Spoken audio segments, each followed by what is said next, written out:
प्रेमाला किंमत नसते. ही कथा आहे त्या मुलामुलींची जी आपल्या प्रेमाच्या जोरावर आपले सर्व सुख एकत्र वाटून घेतात आणि त्यांना द्विगुणित करतात आणि त्यांना वाटून त्यांचे दुःख कमी करतात. या कथेत अनिरुद्ध नावाचा एक मुलगा आणि प्रिया नावाची एक मुलगी आहे. अनिरुद्ध हा अतिशय साधा मुलगा आहे. अनिरुद्धसाठी त्याचे कुटुंबच सर्वस्व आहे. अनिरुद्ध त्याच्या कुटुंबासाठी काहीही करू शकतो. म्हणूनच तो रात्रंदिवस कठोर परिश्रम करतो आणि रात्रंदिवस मेहनतीने अभ्यास करतो. तसेच काही पैसे कमवण्यासाठी काही काम करतो. अनिरुद्ध रात्रंदिवस कठोर परिश्रम करतो जेणेकरून तो शिकून मोठा माणूस बनू शकेल आणि आपल्या कुटुंबाचा नावलौकिक मिळवेल. अनिरुद्धची एकच इच्छा होती की त्याच्या पालकांना ते हव्या त्या आनंदाची गरज आहे. अनिरुद्ध इंजिनिअरिंग करतो आणि पार्ट टाइम जॉबही करतो. अनिरुद्धला मोठा माणूस व्हायचे आहे. त्याला त्याच्या कारकिर्दीत यश मिळाले जेणेकरून नंतर त्याच्या कुटुंबाला कोणत्याही प्रकारचा त्रास सहन करावा लागू नये. अनिरुद्ध रोजच्या प्रमाणे त्याच्या ऑफिसला जात असतो. तिथं आज प्रिया नावाची एक मुलगी त्याच्या ऑफिसमध्ये नव्याने जॉईन झाली होती. प्रियाला पाहताच अनिरुद्ध पहिल्याच नजरेत तिच्या प्रेमात पडतो. प्रिया ही देखील अनिरुद्धसारखी साधी मुलगी आहे जिच्यासाठी तिचे कुटुंब आणि तिचे भविष्य सर्वस्व आहे. ती तिच्या पालकांना आधार देण्यासाठी अभ्यासाबरोबरच अर्धवेळ नोकरी करते. प्रिया मात्र अनिरुद्धपेक्षा थोडी वेगळी आहे. अनिरुद्ध त्याच्या आई-वडिलां त्याला जे करायला सांगतात तेच तो करतो. पण प्रियाला तिची स्वप्न जगायची आहेत. तिला तिची स्वप्ने पूर्ण करायची आहेत. ती तिच्या मनाप्रमाणे करते. तिने कधीच जगाची पर्वा केली नाही. पण तिच्या कुटुंबाची जुनी विचारसरणी तिच्या स्वप्नांच्या आड आली. त्यामुळे प्रियाला तिची स्वप्न आज जगता येत नाहीत. पण तरीही त्याच्या मनात खूप आशा होती. त्याचा देवावर खूप विश्वास होता. एक दिवस आपली स्वप्न नक्कीच पूर्ण होतील याची त्याला खात्री होती. अनिरुद्ध आणि प्रिया जेव्हा पहिल्यांदा भेटले तेव्हा अनिरुद्धने आपले हृदय तिला दिले. त्या दिवसापासून दोघांची मैत्री झाली. प्रियाला अनिरुद्धचा स्वभाव आवडू लागतो. अनिरुद्ध तिच्याशी नेहमी बोलतो. छोट्या छोट्या गोष्टीत तिला मदत करतो. तिची सर्व वेळ काळजी घेतो. तिला नेहमी विचारतो की तिने जेवण केलं की नाही. हळूहळू प्रियालाही अनिरुद्ध आवडू लागला. मग एके दिवशी अनिरुद्धने प्रियाला आपले प्रेम व्यक्त केले आणि प्रियानेही हो म्हटले. कारण प्रियालाही प्रेम हवे होते. एवढा प्रेमळ आणि काळजी घेणारा स्वभाव पाहून प्रियाने त्याचे प्रेम स्वीकारले आणि आपले प्रेमही व्यक्त केले.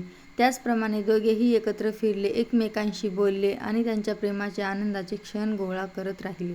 प्रेमात गोड भांडण होते, त्याच्यात भांडण होते, पण त्यांनी एकमेकांना समजून घेतले, एकमेकांची काळजी घेतली आणि नेहमी एकमेकांना साथ दिली. अनिरुद्ध आणि प्रिया दोघेही एकत्र कॉलेजला जातात, एकत्र कामाला जातात आणि जिथेही जातात तिथे नेहमी एकमेकांसोबत असतात. अशाच प्रकारे दोघांचीही गोड गोड आठवणी 4 वर्षे एकत्र घालवली आणि प्रिया इंजिनिअरिंग झाली.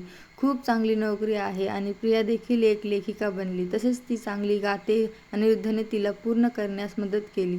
स्वप्न मदतीचे गाणे गाणे आणि त्याचा आवाज लोकांपर्यंत पोहोचवणे.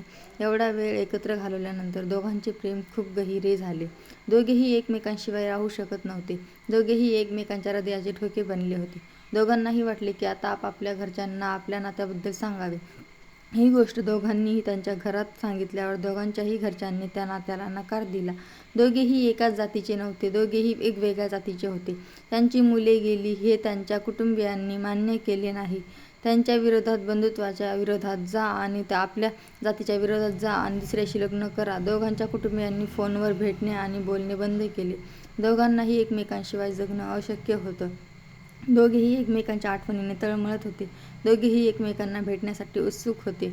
अनिरुद्ध जो आपल्या कुटुंबाचा खूप आदर करतो, त्याच्यासाठी काहीही करू शकतो आणि त्यांना कधीही दुःखी पाहू शकत नाही. आपल्या कुटुंबियाच्या फायद्यासाठी त्याने प्रियाला विसरण्याचा निर्णय घेतला. प्रियाचा तिच्या प्रेमावर आणि देवावर पूर्ण विश्वास होता. तिला खात्री होती की एक दिवस ती अनिरुद्धसोबत नक्कीच असेल. त्यामुळे तो कधीच हिंमत हारला नाही. तिने अनिरुद्ध मिळवण्यासाठी खूप काही केले. रोज सकाळ संध्याकाळ ती देवाची प्रार्थना करायची. ती रोज तिच्या आई-वडिलांना सांगायची की तिने कधीही कशासाठी टाळी वाजवली नाही. ती कशालाही नाही म्हणली नाही. तिला फक्त तिचे आयुष्य स्वतः ठरवायचे आहे. कारण तिला माहीत होते की तिचा आनंद अनिरुद्धसोबत आहे आणि ते तुझ्यासोबत राहू शकलो नाही. प्रियाने तिच्या प्रेमासाठी एकटीने लढा दिला, आशा ठेवली, देवावर विश्वास ठेवला आणि एके दिवशी तिच्या घरच्यांनी होकार दिला. प्रियाने खूप त्रास दिला, तक्रारी केल्या, राग आला, पण शेवटी खऱ्या प्रेमाचा विजय झाला. कसेबसे प्रियाने अनिरुद्धलाही त्याच्या प्रेमाबद्दल पटवून दिले. आणि त्यांचा सहवास पाहून त्यांच्या कुटुंबातील सदस्यांनी या नात्यासाठी होकार दिला. दोघेही वेगवेगळ्या जातीतले असल्याने लोक काय म्हणतील याची धास्ती दोघांच्याही कुटुंबियांना होती. पण अनिरुद्ध आणि प्रियाला कशाचीच पर्वा नव्हती. ही कथा आहे त्या मुलामुलींची जी आपल्या प्रेमाच्या जोरावर आपले सर्व सुख एकत्र वाटून घेतात आणि त्यांना द्विगुणित करतात आणि त्यांना वाटून त्यांचे दुःख कमी करतात.